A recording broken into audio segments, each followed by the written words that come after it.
ఓం శ్రీ గణేశాయ నమః. శ్రీమాత్రే నమః. శివాయ గురవే నమః. శ్రీకృష్ణ పరబ్రహ్మణే నమః. శ్రీరామాయ నమః. శ్రీ గురుభ్యో నమః. నారాయణం నమస్కృత్య నరం చైవ నరోత్తమం దేవీం సరస్వతీం వ్యాసం తతో జయముదీరయేత్. నమః శివాభ్యాం నవయౌవనాభ్యాం పరస్పరాశ్లిష్టవపుర్ధరాభ్యాం నగేంద్రకన్యా వృషకేతనాభ్యాం నమో నమః శంకర పార్వతీభ్యాం. హర హర మహాదేవ శంభో శంకర. పరమ పవిత్రమైనటువంటి కార్తీక మాసంలో పంచభూత లింగాలలో చివరిదైనటువంటి అగ్నిలింగం గురించి ఈరోజు మనం ముచ్చటించుకునే ప్రయత్నం చేద్దాం. మోహనవాణి ఛానల్ వీక్షకులందరికీ కూడా ముందుగా నా యొక్క నమస్సుమాంజలి. శ్రద్ధగా భక్తిగా విని మీ యొక్క అభిప్రాయాన్ని తెలియజేయండి కామెంట్ రూపంలో. మీకు నచ్చితే లైక్ ఇవ్వండి. ఇప్పటి వరకు ఈ ఛానల్కి సబ్స్క్రైబ్ చేయకపోతే వెంటనే చేసి మీతో పాటు కనీసం ఒక 5 చేత అయినా సబ్స్క్రైబ్ చేయించండి. మనం 3000కి కొంచెమే తక్కువగా ఉన్నాం. ఆ 3000 సంఖ్యను పూర్తి చేద్దాం అందరం కలిసి. ఇప్పటి వరకు మనం 4 పంచభూత లింగాల గురించి చెప్పుకున్నాం. జంబుకేశ్వరంలో జలలింగం, శ్రీకాళహస్తిలో వాయులింగం, చిదంబరంలో ఆకాశలింగం, అలాగే కంచిలో భూలింగం, ఇవన్నీ చెప్పుకున్నాం. ఈ అరుణాచలేశ్వరుణ్ణి మనం చాలామందిని దర్శించాం. ఎందుకంటే బ్రహ్మశ్రీ చాగంటి కోటేశ్వరరావు గారి ప్రవచనాల పుణ్యమాని ప్రతి పౌర్ణానికి వెళుతూ ఉన్నారు గిరి ప్రదక్షిణానికి. వాస్తవానికి గిరి ప్రదక్షిణం అనేది అక్కడ, ఎందుకంటే మా అమ్మగారి యొక్క జన్మస్థలం తిరుక్కోయిలూరు, అరుణాచలానికి 35 కిలోమీటర్ల దూరం. మేము అనేక సార్లు వెళ్ళడం జరిగింది ఈ అరుణాచలానికి. మనం అరుణాచలం అంటున్నాం తెలుగు వాళ్ళు, తమిళం వాళ్ళు మాత్రం తిరువన్నామలై అని వాళ్ళు పిలుస్తారు. అంటే ఇక్కడ ఉండేటటువంటి శివుడికి అన్నామలయార్ అని పేరు అన్నమాట. ఈ అరుణాచలేశ్వరుడు అక్కడ కొండ రూపంలోనే వెలిసి ఉన్నాడు, కొండకి స్వామికి తేడా లేదు అనేది కూడా పురాణం చెబుతోంది. స్కాంద పురాణం ప్రపంచంలోనే అతిపెద్ద శివాలయాల్లో ఒకటి. కొత్తగా వెళ్ళిన వాళ్ళకి వెళ్ళిన దారేదో తిరిగి వచ్చే దారేదో తెలియక తికమక పడే అవకాశం ఉంది. అంత పెద్ద ఆలయం ఇది. అరుణాచల కొండల్లో అడుగు భాగంలో ఉన్నటువంటి ఈ ఆలయం గంభీరమైనటువంటి నిర్మాణాలు మరియు అద్భుతమైన వాస్తు శిల్పంతో కూడినటువంటి ఒక పెద్ద కోటలాగా ఉంటుంది. ఇది మనం ఇందాక చెప్పుకున్నట్టు పంచభూత లింగాలలో ఒకటి. అంటే జీవితంలోని ఒక అంశంతో సంబంధం ఉన్నటువంటి ఆలయం. జీవితంలో ప్రతివాడికి, ప్రతి మానవ దేహంలోకి 5 అంశాలు ఉంటాయి. అంటే భౌతికమైన దేహం మనం ధరించి ఉన్నాం. మన శరీరంలో భూమి ఉన్నది, ఆకాశం ఉంది, నీరు ఉంది, అగ్ని ఉంది, గాలి ఉంది. ఈ ఆలయంలో శివుడు స్వయంగా అగ్ని రూపంలో వ్యక్తమయ్యాడు అని శివపురాణం చెబుతోంది.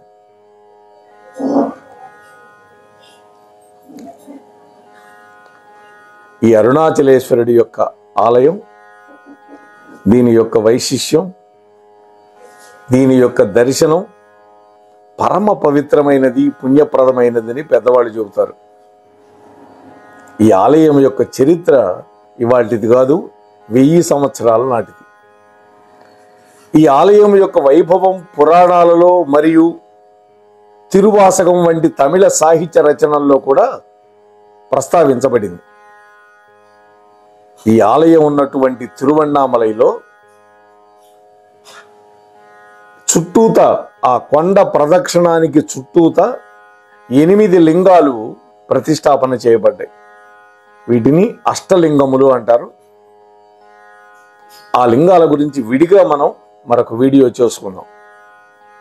ఈ లింగాలని ఇంద్రలింగం, అగ్నిలింగం, యమలింగం, నైరుతిలింగం, వరుణలింగం, వాయులింగం, కుబేరలింగం, ఈశాన్యలింగం అంటే 8 దిక్కుల్లో 8 మూలల్లో 8 లింగాలు ఉన్నాయన్నమాట.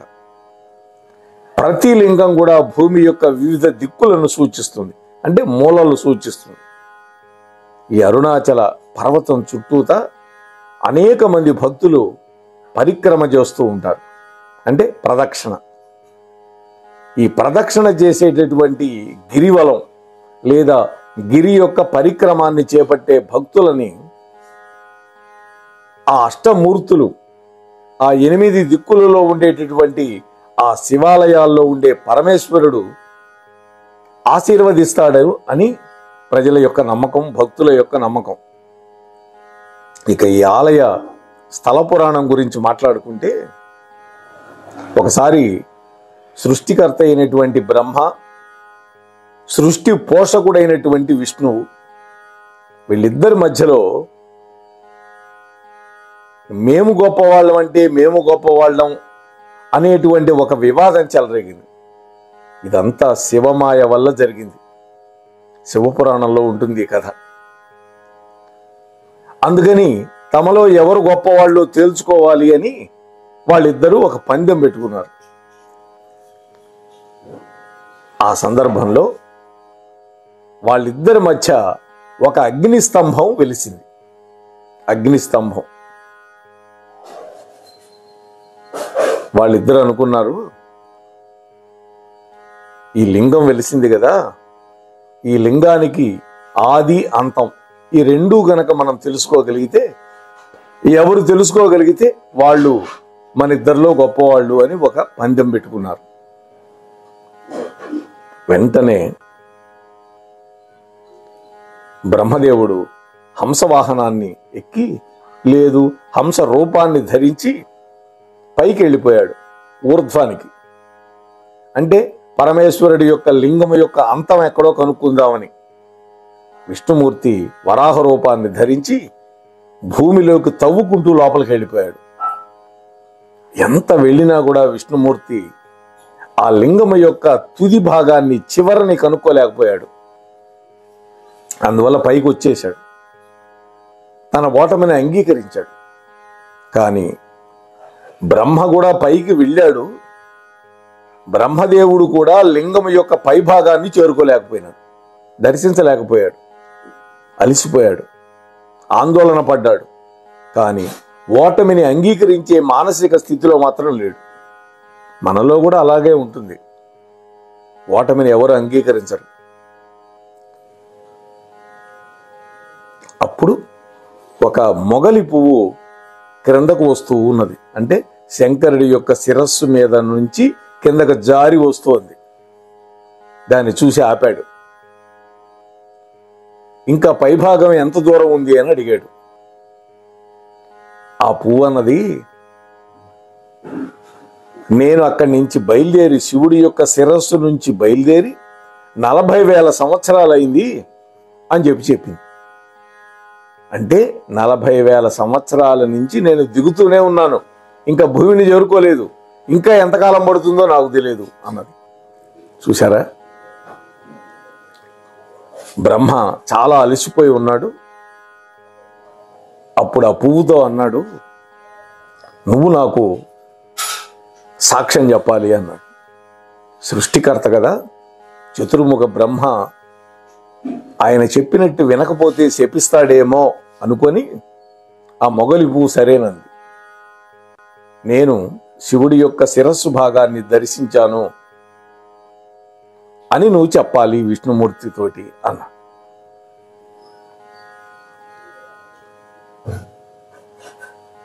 అలాగే కామధేనువు కూడా ఎదురైంది.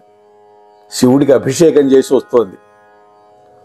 దాన్ని కూడా అడిగాడు, నువ్వు కూడా నాకు సాక్ష్యం చెప్పాలి. అది కూడా బ్రహ్మదేవుడికి బెదిరిపోయి సరేనా, సరే ఆ రెండింటిని తీసుకొని భూమి మీదకి వచ్చాడు బ్రహ్మ. అప్పటికే విష్ణుమూర్తి వచ్చున్నాడుగా. విష్ణుమూర్తి నేను చూడలేదు, నేను ఓడిపోయినాను అన్నాడు. బ్రహ్మ అన్నాడు, నేను శివుడి యొక్క శిరోభాగాన్ని దర్శించి వచ్చాను అన్నాడు. సాక్ష్యం ఏంటి అన్నాడు. ఈ రెండు సాక్ష్యాలు చెప్పినాయి. అయితే ఆవు కామధేనువు కూట సాక్ష్యం చెబితే పాపం వస్తుందనేటువంటి భావనతోటి తలతోనేమన్నా చూశాడు అని చెప్పింది, తోకతో లేదు అని ఊపింది. చూసారా, తలతోటేమన్నా చూసొచ్చాడు బ్రహ్మ అని ఊపింది అంగీకార సూచకంగా, కానీ తోకతో మాత్రం చూడలేదు అని వ్యతిరేకంగా చేసింది. ఎప్పుడైతే కూట సాక్ష్యాలు పెట్టి బ్రహ్మదేవుడు నేను గెలిచాను అని చెప్పాడో, అగ్నిస్తంభ రూపంలో ఉన్నటువంటి శంకరుడికి భయంకరమైన కోపం వచ్చి ఆ లింగంలో నుంచి వెంటనే రూపంతో ప్రకటితమైనాడు. ఒరి చతుర్ముఖ బ్రహ్మ, కూట సాక్ష్యం చెబుతావా? అందువల్ల నీకిక భూలోకంలో ఎక్కడ దేవాలయాలు ఉండి పూజలు ఉండకుండా ఉండుగాక అని శపించాడు. ముందు బ్రహ్మను శపించాడు. అందుకనే బ్రహ్మదేవుడికి దేవాలయాలు ఈ వేళ్ల మీద లెక్క పెట్టేవి ఒకటో రెండో ఉంటాయి. మాకు ఈ చీరాల నుంచి గుంటూరు వెళ్ళేటటువంటి రోడ్లో బాపట్ల దాటిన తర్వాత ఒక ఊరు ఉన్నది, ఆ ఊరు పేరు మర్చిపోయినాను. అక్కడ మాత్రం బ్రహ్మదేవుడు గుడి ఉన్నది. ఇంకా ఎక్కడ బ్రహ్మదేవుడు దేవాలయాలు ఉండవు. అలాగే మొగలిపోయి వైపు తిరిగాడు. ఓ మొగలి పుష్పమా, ఇక నుంచి నీకు నన్ను పూజించే అర్హత లేదు అన్నాడు. అంటే నీకు పూజార్హత లేదు, నిన్ను ఎవరూ నా పూజ కోసం వాడకుందురుగాక అని శపించాడు. కామధేను వైపు తిరిగాడు. తలతోటి అవునని చెప్పావు, తోకతోటి కాదని చెప్పావు, కాబట్టి ఇక నుంచి నీకు నీ శిరస్సు భాగానికి పూజ ఉండకుండా కేవలం వెనక భాగంలో మాత్రమే నీకు పూజ ఉంటుంది అన్నాడు. అందుకనే ఇప్పటికీ కూడా ఆవు యొక్క పృష్ఠభాగాన్ని మనం చక్కగా చందనము పసుపు అవి పూసి కుంకుమ బొట్లు పెట్టి గోదానం చేసేటప్పుడు ఆ తోక పట్టుకొని గోవుని దానం చేస్తాం. ముఖానికి పూజత్వం లేదు అన్నాడు. ఇది కాబట్టి అప్పటి నుంచి ఈ అగ్నిలింగం అరుణాచలేశ్వరుడిగా తయారైంది. చూశారు కదా అరుణాచలేశ్వరుడు ఎలా ఏర్పడ్డాడు. మరొక పురాణం ప్రకారం పార్వతీమాత ఒకసారి శివుడి యొక్క కళ్ళు మూసింది వెనక నుంచి వచ్చి. అది ఒక్క క్షణమే అయినప్పటికీ కూడా ప్రపంచం అంతా కూడా చీకటితో మునిగిపోయింది. పార్వతీదేవి తన తప్పును గ్రహించి అరుణాచల కొండల దిగువ భాగంలో అనేక మంది భక్తులతో కలిసి తపస్సు చేసింది అమ్మవారు. అప్పుడు శివుడు కొండ మీద అగ్నిస్తంభంగా కనపడి పార్వతీదేవితో కలిసి అర్ధనారీశ్వర స్వరూపంగా ఏర్పడ్డాడు అని. ఆ విధంగా ఆ కొండ పరమ పవిత్రమైంది. ఆ కొండకి శంకరుడికి తేడా లేకుండా పోయింది. అంతేకాకుండా ఆ కొండనే శివలింగంగా పరిగణిస్తూ ఉంటాం. అందుకనే కొండకు ప్రదక్షిణం. ఈ ఆలయ పట్టణం ఉంది కదా తిరువణ్ణామలై, అరుణాచలం, వివిధ కాలాల్లో వివిధ రాజవంశాల పాలనలో ఉన్నది. అయితే ప్రధాన పాలకులు చోళులు, హోయసాలులు, సంగమ వంశస్థులు, సాళువ వంశస్థులు, తుళువ వంశస్థులు. అంటే విజయనగర సామ్రాజ్య అధినేతలు అన్నమాట.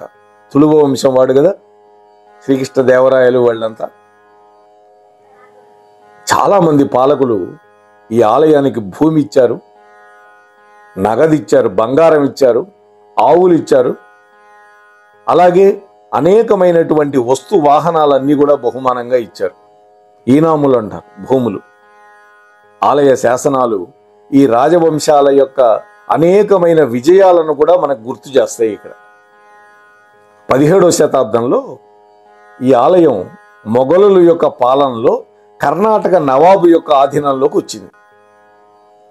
కొంతకాలం పాటు ఇది టిప్పు సుల్తాన్ పరిపాలనలో ఉంది. ఇప్పటికీ శ్రీరంగపట్టణం అని మనం బెంగళూరు నుంచి మైసూరు వెళ్లే దారిలో కనిపిస్తుంది. అక్కడ ఈ టిప్పు సుల్తాన్ పరిపాలించినటువంటి కోట అవన్నీ కనిపిస్తాయి. పోయిన సంవత్సరం మేము వెళ్ళొచ్చాం. ఆ తరువాత ఈ నగరం ఫ్రెంచ్ వాళ్ళ అధీనంలోకి వచ్చింది. కొన్ని సంవత్సరాల తర్వాత బ్రిటిష్ వాళ్ళ యొక్క అధీనంలోకి వచ్చింది. ఈ ఆలయము 25 ఎకరాల విస్తీర్ణంలో ఉంటుంది. 25 ఎకరాలు. ఇవాళ ఆలయం ఉన్నటువంటి విశాలత మరియు గొప్పతనం, అనేక శతాబ్దాల యొక్క నిర్మాణాలు, విస్తరణలు, ఎన్నో మార్పుల ఫలితంగా ఇవాళ మనం చూసే దేవాలయం ఉన్నది. ఇది అరుణాచల కొండ నేపథ్యంలో ద్రావిడ శైలి నిర్మాణ ప్రాభవంతో నిర్మాణం చేశారు. మన పూర్వీకులు తమ యొక్క గొప్ప కళా నైపుణ్యాన్ని ప్రదర్శించి చేసినటువంటి గొప్ప నిర్మాణాలు ఈ ఆలయంలో ఉన్నాయి. మనం కనుక అరుణాచలం వెళితే ఈ ఆలయంలోకి వెళ్ళి సందర్శన చేస్తూ ఉంటే కొన్ని మనం గమనించవచ్చు. అవి ఏంటో చూద్దాం. మొట్టమొదట గోపురాలు. ఈ ఆలయం తూర్పు ముఖంగా ఉంటుంది. సహజంగా ఎక్కువ ఆలయాలు తూర్పు ముఖంగానే ఉంటాయి.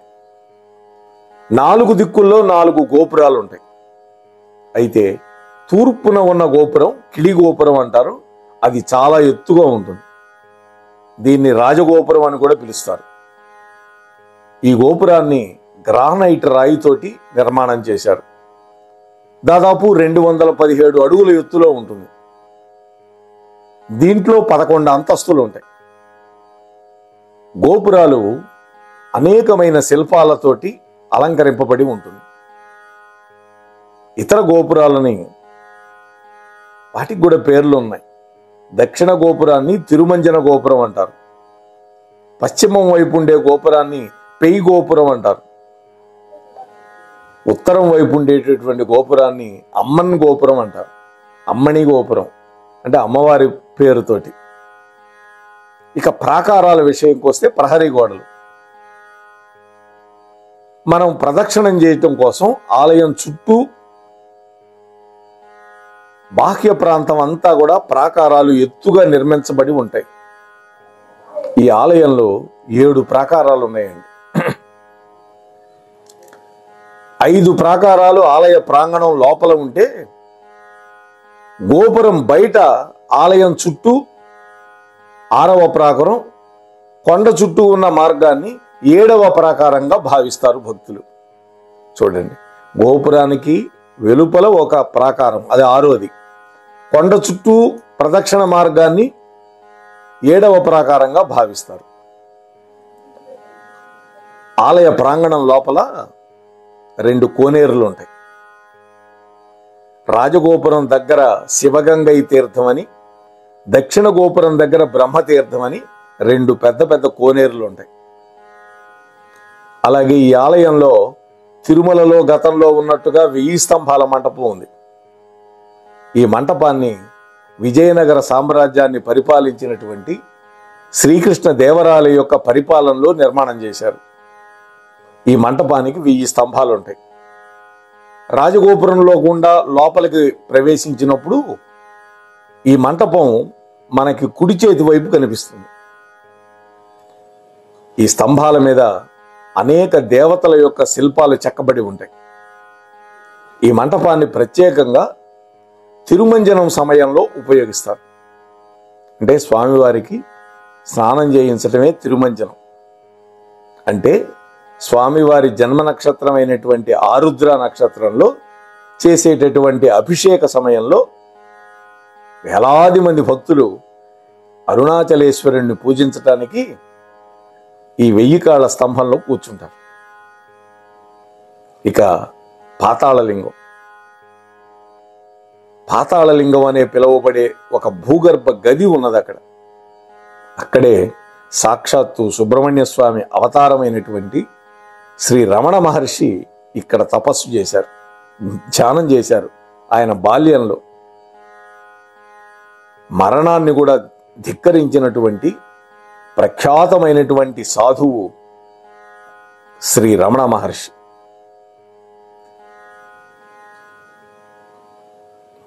ఆ తర్వాత కంబటు ఎలైనార్ సన్నిధి. ఈ సన్నిధి 1000 స్తంభాల మంటపానికి ఎదురుగా ఉంటుంది. దీనిని శ్రీకృష్ణ దేవరాయలు వారు నిర్మాణం చేయించారు.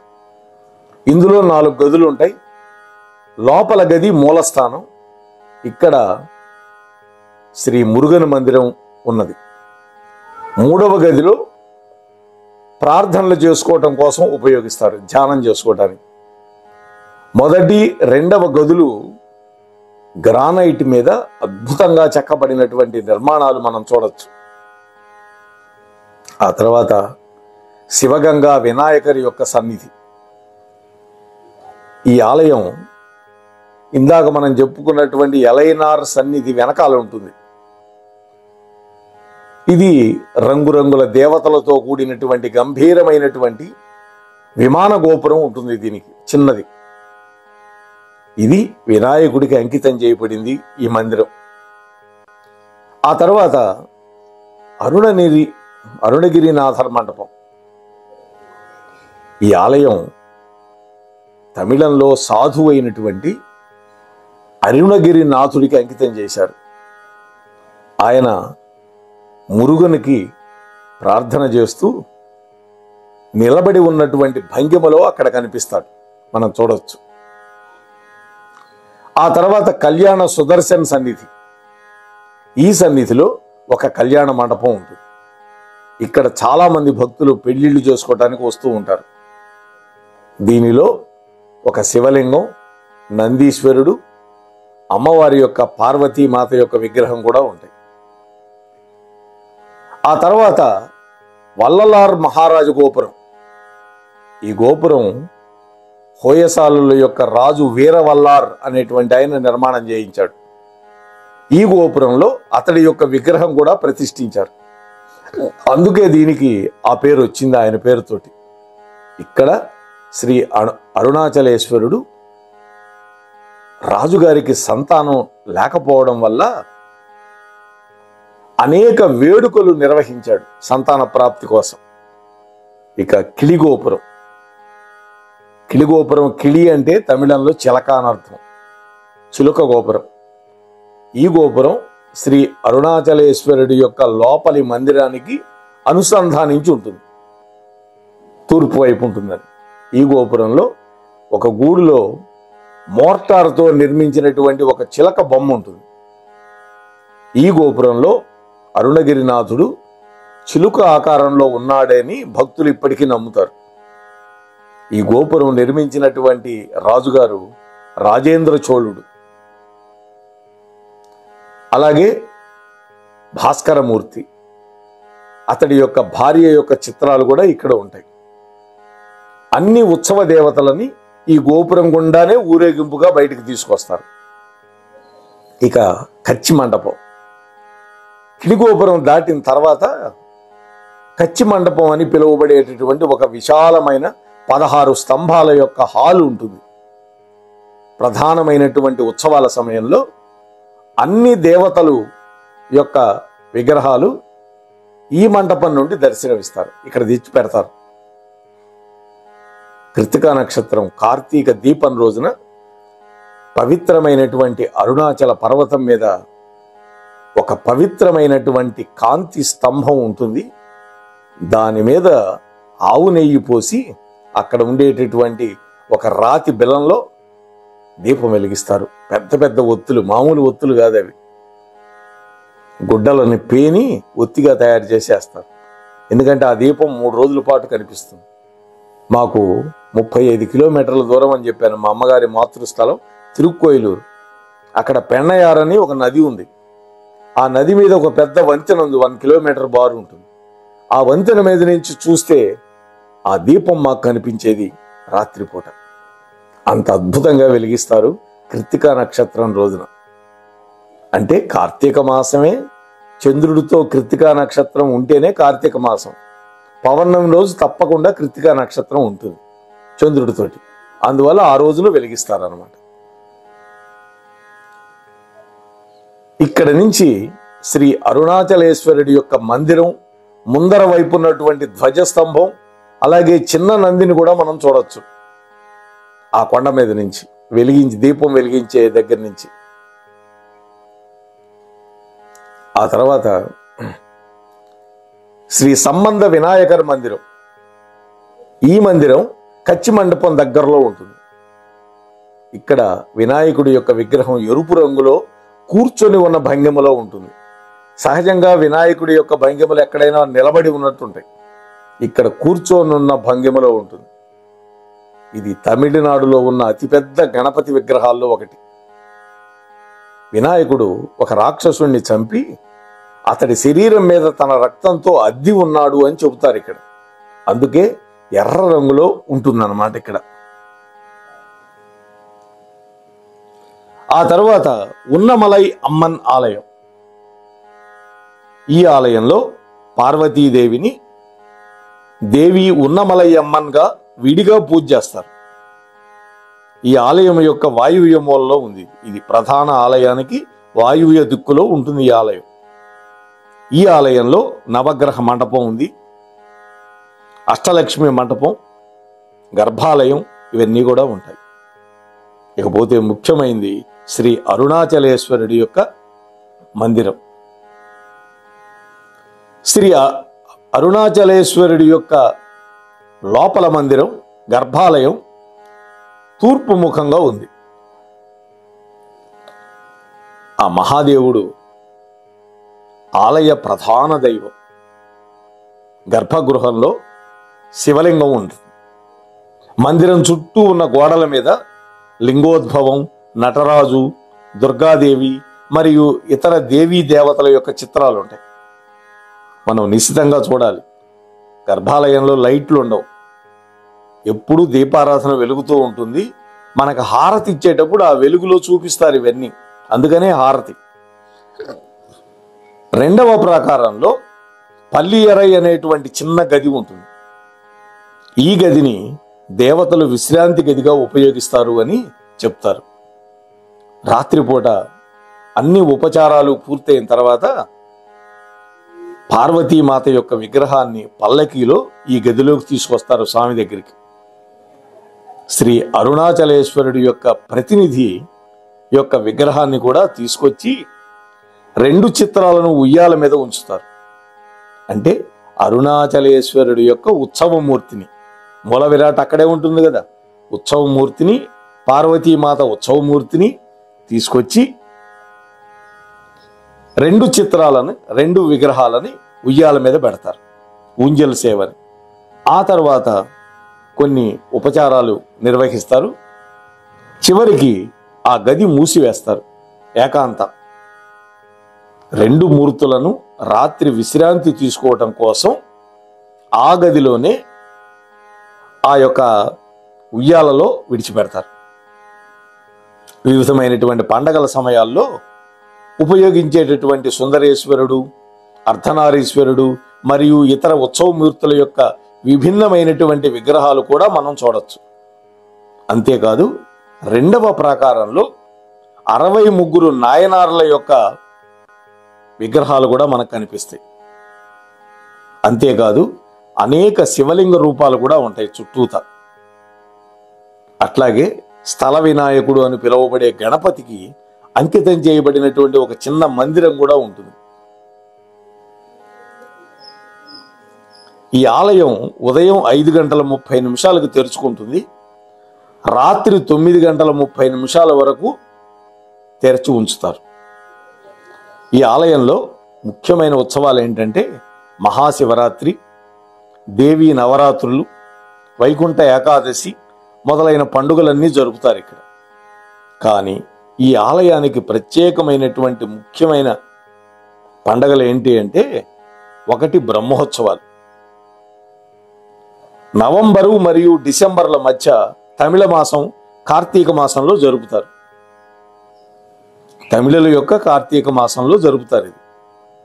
ఇది 10 రోజుల పండుగ. ఇది కార్తీక దీపంతో ముగుస్తుంది. అంటే కృత్తికా నక్షత్రం రోజు పౌర్ణమితోటి పూర్తవుతుంది. ఈ రోజున అరుణాచలేశ్వరుడి యొక్క కొండ మీద ఒక పెద్ద దీపం వెలిగిస్తారు. ఇందాక చెప్పుకున్నాక కార్తీక దీపం. శ్రీ అరుణాచలేశ్వరుడి యొక్క ఉత్సవమూర్తిని చక్రరథంలో ఈ కొండ చుట్టూతా పరిక్రమగా తీసుకువెళ్తారు. చోళుల కాలం నుంచి ఈ పండగ జరుపుతూ ఉన్నట్టు శాసనాలు చెబుతున్నాయి. ఇక గిరివలము అంటే గిరి ప్రదక్షిణ పరిక్రమ. ప్రతి పౌర్ణమి రోజు భక్తులు ఈ అరుణాచలేశ్వరుడి యొక్క కొండ చుట్టూతా చెప్పులు కూడా లేకుండా నడుస్తారు. దీనిని గిరివలము లేదా గిరి పరిక్రమ అని పిలుస్తారు. ఈ ప్రదక్షిణ 14 కిలోమీటర్ల దూరం ఉంటుంది. ఈ కొండ చుట్టూ చెప్పులు లేకుండా భక్తియుక్తంగా నడిస్తే పాపాల నుండి విముక్తి, జనన మరణ చక్రం నుండి కూడా విముక్తి లభిస్తుంది అని చెప్తారు. అంటే శివ సాయుధ్యం పొందుతారు వాళ్ళు. ఈ పరిక్రమ చేసే సమయంలో మార్గంలో ఉన్నటువంటి అనేక పుణ్యక్షేత్రాలు, చెరువులు, గుహలు, మంటపాలు ఇవన్నీ మనకు కనిపిస్తాయి. అక్కడ నివేదనలు చేస్తారు, మనకు ప్రసాదంగా కూడా ఇస్తారు. అలాగే అష్టలింగాలను ఇందాక చెప్పుకున్నాం. అంటే అష్టదిక్కులలో ఉండే అష్టలింగాలను కూడా ఇక్కడ మనం దర్శించవచ్చు. అలాగే తిరుపూదల్ అని మరొక పండగ. ఈ పండగని జనవరిలో వచ్చే తమిళ మాసం తై మాసం అంటారు వాళ్ళు. ఆ తై మాసంలో జరుపుకుంటారు. ఈ రోజున నందీశ్వరుణ్ణి పండ్లు, కూరగాయలు, స్వీట్లతో చేసిన దండలు పెట్టి అలంకరిస్తారు. ఉత్సవమూర్తులని ఊరిరిగింపుగా వీధుల్లోకి తీసుకువెళతారు. అక్కడ దేవుడు మరియు దేవత వీళ్ళ మధ్య పెద్ద పవిత్ర పోరాటం జరుగుతుంది. ఆ తర్వాత అమ్మవారిని ఆలయం లోపలికి తీసుకెళ్ళి అక్కడ తాళం వేస్తారు. శివుడు మాత్రం బయటే ఉండి సమీపంలో ఉన్న మురుగన్ ఆలయంలో ఆ రాత్రి గడుపుతాడు. ఇక్కడ ఉండేటటువంటి అమ్మవారి పేరు పార్వతీమాత పేరు అపీత కుచాంబ అని పేరు ఆమెకి. అలాగే మనం ఆ పరిక్రమ చేసే సమయంలో మనకి దారిలోనే రమణాశ్రమము, స్కంధాశ్రమము, విరూపాక్ష గుహ ఇవన్నీ కనిపిస్తాయి. వాటన్నిటినీ చూసుకుంటూ మనం మళ్ళీ ఆలయం యొక్క కిలిగోపురం దగ్గరికి చేరుకోవాలన్నమాట. ఇది ప్రదక్షిణ. అలా ప్రదక్షిణ చేయటానికి మరి 14 కిలోమీటర్లు, గంటకు ఒక 3 కిలోమీటర్లు అనుకుంటే కనీసం 4 నుంచి 5 గంటలు పడుతుంది.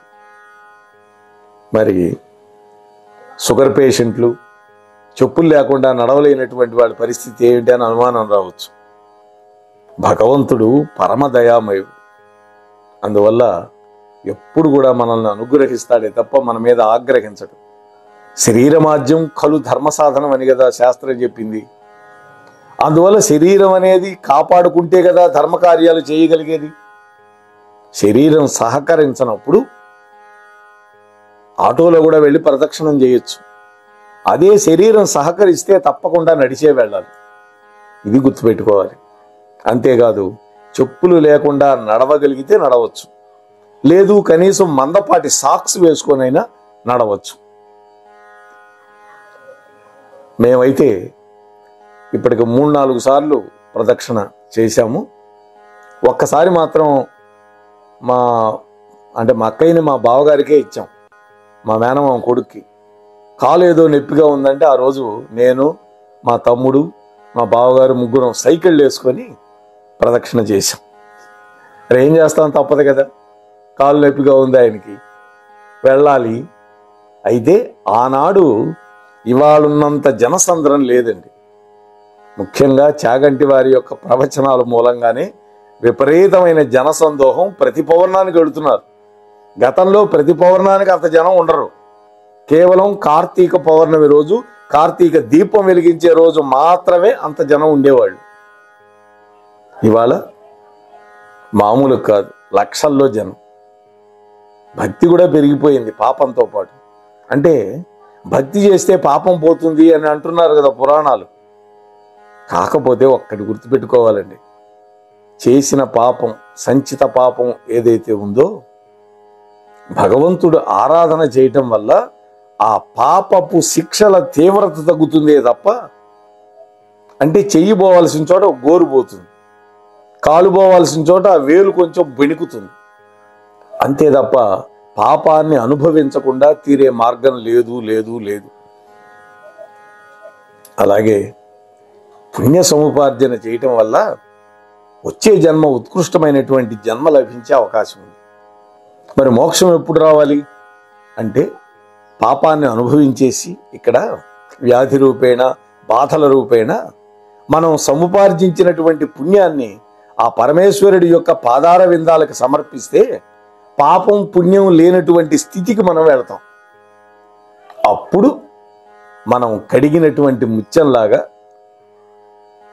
మనం శివుణ్ణి ప్రార్థిస్తే కైలాసానికి, విష్ణు భక్తులమైతే వైకుంఠానికి వెళ్ళి ఆ పరమాత్మలో లీనమైపోతాం. అదే సాయుధ్యము. ఆ సాయుధ్యాన్ని శ్రీ కైవల్యము అని పోతన గారు కూడా చెప్పాడు. కాబట్టి అటువంటి దివ్యమైనటువంటి, భవ్యమైనటువంటి అనుగ్రహాన్ని ఇచ్చేటటువంటి ఈ అరుణాచలేశ్వరుడి యొక్క దర్శనం, అపీత కుచాంబ యొక్క దర్శనం చేసుకొని మనం కూడా చక్కటి పుణ్యాన్ని ఆర్జించి మరుజన్మ లేకుండా చేసుకునే ప్రయత్నం చేద్దాము అని మీతో మనవి చేసుకుంటూ, విన్నటువంటి మీకు, చెప్పిన నాకు, తమ ఛానల్లో ప్రసారం చేసిన మన అక్కునూరి వారికి ఆ పార్వతీ పరమేశ్వరులు చక్కటి అనుగ్రహాన్ని ఇచ్చి కాపాడుగాక. స్వస్తి సర్వేషాం. మోహనవాణి తెలుగు పోడ్కాస్ట్ వింటున్న శ్రోతలందరికీ హృదయపూర్వక ధన్యవాదాలు. వినండి, వినిపించండి, వింటూనే ఉండండి మోహనవాణి తెలుగు పోడ్కాస్ట్. మీరు వింటున్నారు మోహనవాణి. మన మోహనవాణి కార్యక్రమాలు మీకు నచ్చినట్లయితే వెంటనే ఒక లైక్ చేయండి, అలాగే కామెంట్ చేయండి, ఎక్కువ మందికి షేర్ చేయండి. సబ్స్క్రైబ్ చేసుకోకపోతే వెంటనే మన ఛానల్కి ఇప్పుడే సబ్స్క్రైబ్ చేసుకోండి. ధన్యవాదాలు.